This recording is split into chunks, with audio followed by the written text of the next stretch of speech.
Hi there. It's the last 24 hours of the sun being in Pisces, and that, of course, means it's the very end of the astrological year.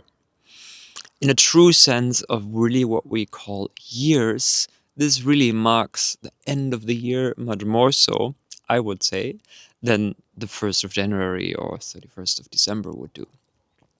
And that is, of course, because Pisces is about completion. It's about endings, ultimate, true endings. Not in the sense of Scorpio, of death and rebirth, but more in the sense of the graceful surrender and letting go and giving it up, giving it back to the cosmic ocean of existence, of not being in control with things, of really letting things wash away from us. We also just had the Pisces new moon at the very late degrees of Pisces, 28 degrees of Pisces tonight. So maybe a deep moment of really profound yin and release and rest and emotional catharsis, in a sense of really like letting something go from us, from the past 12 months, or maybe something much older. It's also a much bigger Pisces new moon and last day of Pisces because, of course, Neptune is now in Aries. Neptune has been in Pisces since 2011-12. So constantly for the past 14 years or so, there has been a background hum of Piscean processes in the collective field and our own personal lives. A constant note kind of in the cosmic harmony of our own life, of the collective psyche, that we could enter of the Piscean processes. So Neptune now being in Aries, of course, heralds this brand new fiery beginning that we see this year being in so many ways, which I'll get into in a second.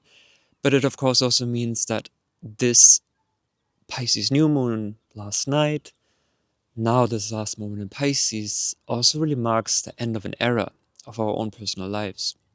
He has Mercury and Mars is still in Pisces, the North Node is still in Pisces, but they will move out of there quite soon, all three of them. And from then on out, we don't have any other planet in Pisces anymore. So something that has been with us since 2012 is also ending right now. It, of course, has been ending since the last couple of months, and this is also relating to this huge sense of heaviness, of fogginess, or dissolution, or immense grief. A lot of profound endings in our own lives that has been going on, especially since September last year. But now Saturn and Neptune are already in Aries. And tomorrow, on the 20th to 21st, we'll have the Sun entering Aries, which is, of course, the vernal equinox, or the spring equinox here in the north. And really marks this returning of the light, of the fire, of this Aries fire and the spark of creation that wants to burst forward into manifestation. Very opposite energy to Pisces energy, which is much more cosmic, transcendental. But that also means that from tomorrow, day after tomorrow on out, all the major processes that have been kind of foreshadowed in many ways on the collective field in regards to fire, in regards to energy, in regards to also fighting this Aries drive, that have been in the field already will just pick up amplitude even more so. But that also means, and I don't say this to scare you at all, that also means that in our own personal private lives, the ways that Saturn and Neptune have already been in Aries now for more than a good month, it will only now, once the Sun enters Aries, the Sun kind of is like a gateway, an activation beam of light, if you will, that really then brings these higher transpersonal collective energies even more so into the field, makes them more conscious, makes them more embodied in our own lives. So this Aries season promises to be fiery as fuck. And also on the world stage. And yes, this again might also invoke this other side of Aries energy, which can be fear. And one has to act now, right?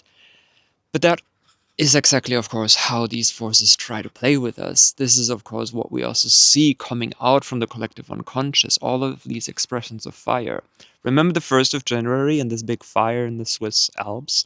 This kind of fire, right? Fire on all levels of manifestation will just come into the field more so. But that also means here is the beginning of a whole new cycle of where we personally, but also we collectively as humanity, can really pick up the sword again, can become conscious embodiments of the warrior of light, if you want to use that cheesy language, right? Aries being a fire sign, and Aries also being the fighter, the warrior, of where and how we can in that way reclaim a sense of agency, sovereignty, empowerment, which for the last 14, 15 years, especially with Neptune and Pisces, we maybe have felt a constant sense of disempowerment, victim mentality, feeling like we're just caught in the drift of these greater cosmic, these greater collective or these greater transpersonal or political or whatever forces.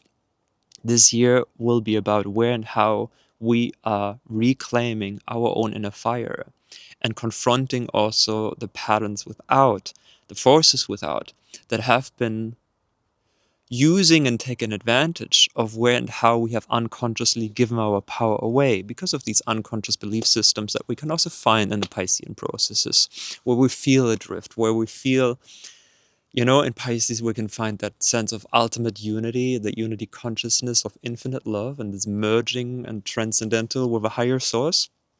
That's one side of Pisces.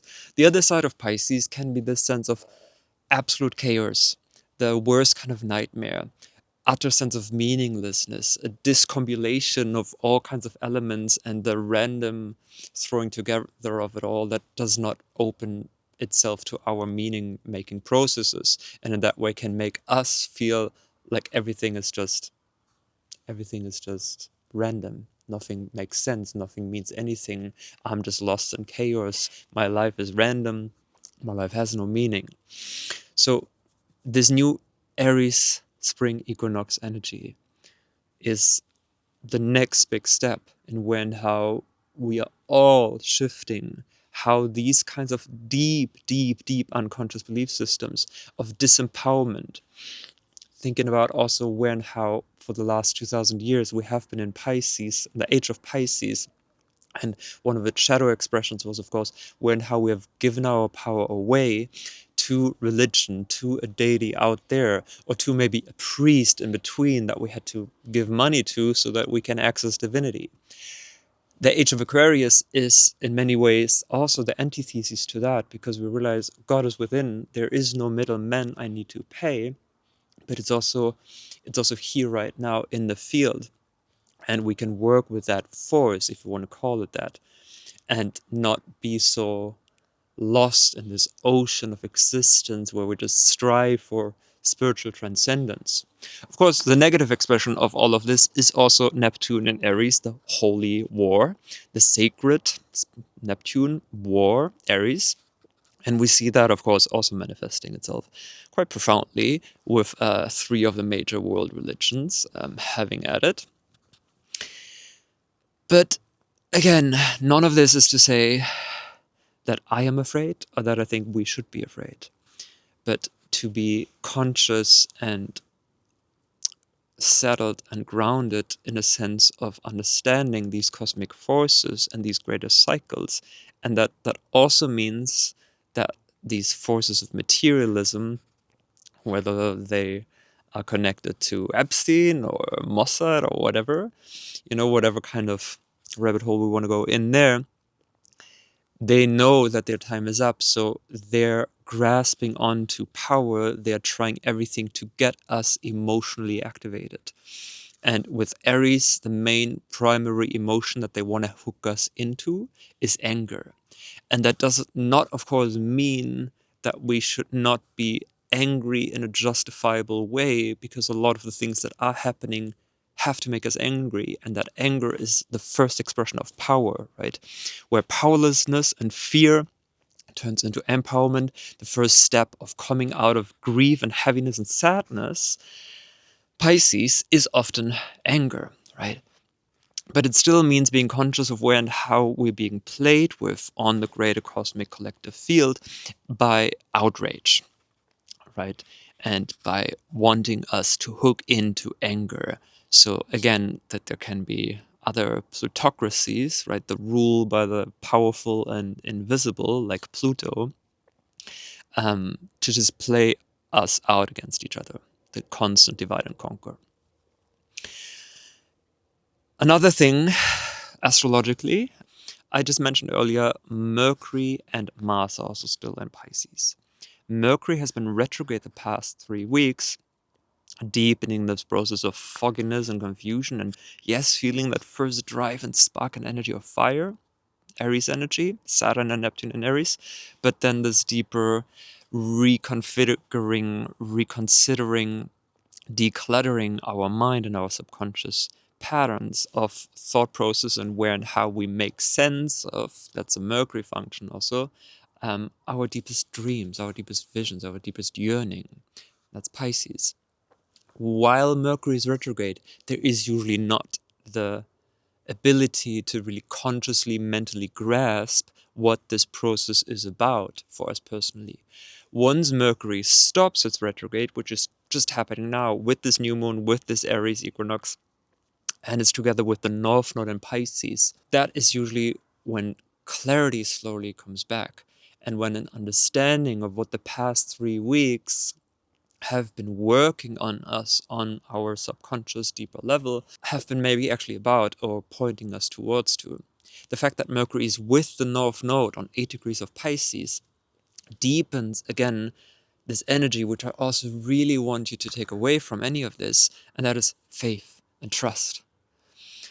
Because we gotta have faith and trust in these immense processes, but also in our own in our own conscious making, in our own individuation journey, which is being faced with these great collective upheavals. This is what this decade is for, and I can't deny it, and I don't want to. I think it will still get quite a bit more saucy.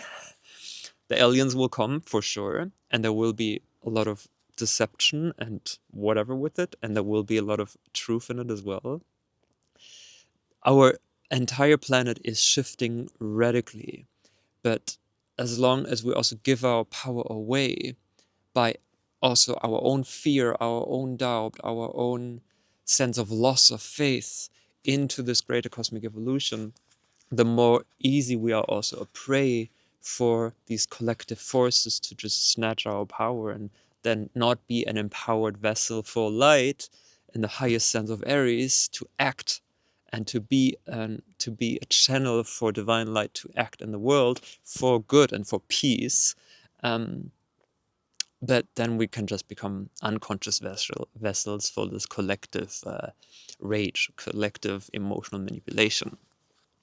Mercury and Mars both leave Pisces. Mars on the 10th of April, Mercury on the 16th of April.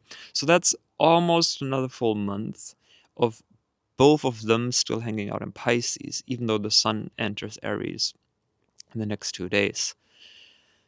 The Sun entering Aries, like as it just said, will directly highlight and directly activate Neptune and then Saturn and really bring this collective process, whatever it is about, Epstein files, collective disillusionment, collective awakening, explosions of fire. It will bring even more light to that, even more energy to us as well.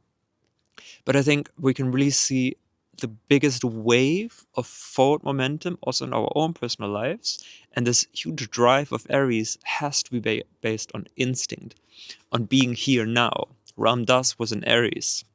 Ram Dass had his sun in Aries, and his main teaching in life was be here now.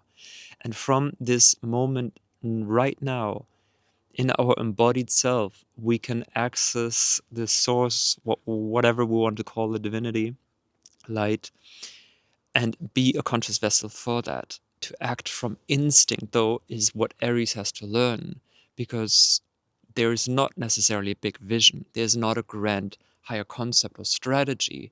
This year will ask all of us, every single one of us, to really tune into our instinct, and that means having to be embodied.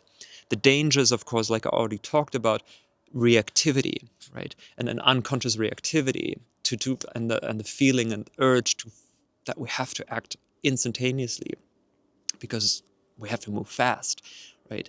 That is the danger. That is also Saturn in Aries teaching us, oof, Take 1 second to breathe, hold on.